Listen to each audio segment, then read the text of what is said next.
Fil-foresti tal-Portugal bħal f'pajjiżi oħra Ewropej għad hemm nirien impressjonanti. L-akbar nirien ġew irreġistrati fil-Lvant u fin-naħa ta' fuq tal-pajjiż.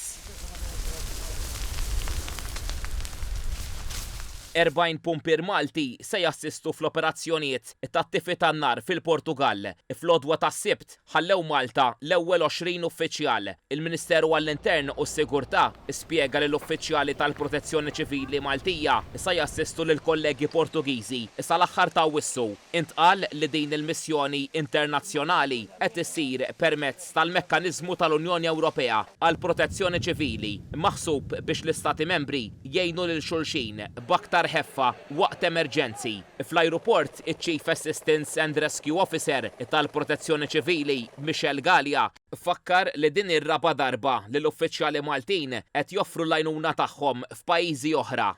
Telajn il-Portugal għat-tieni darba taħt l-umbrella tal-EU biex ngħinu l-pajjiżi Ewropej kollegi tagħna jitfu n-nirien li qed jisofru bħalissa.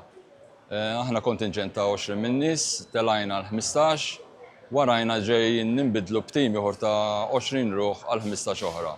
Il-Ministru għall-Intern u s-Sigurtà Glenn Bedingfield qal li din il-missjoni ixhieda tal-professjonalità u l-kapaċità tad-Dipartiment tal-Protezzjoni Ċivili Malti. Faħħar lil pumpiera Maltin għall-impenn, il-ħila u d-dedikazzjoni tagħhom. Il-Ministru Bedingfield innota wkoll li fil-waqt li Malta qed tgħin lil Portugal f'mument diffiċli, pajjiżna qed ikompli juri li hu sieħeb responsabbli u ta' min joqgħod fuqu fil-qafas tal-Unjoni Ewropea u li dejjem lest juri solidarjetà ma' pajjiżi li jkunu għaddejjin minn emerġenzi. Il-Ministeru għall-Intern u s-Sigurtà assigura li minkejja din l-għajnuna id-Dipartiment tal-Protezzjoni Ċivili sa jkompli jżomm livell għoli ta' tħejjija fil-pajjiż sabiex ikun jista' jwieġeb minnu fih għal kull eventwalità.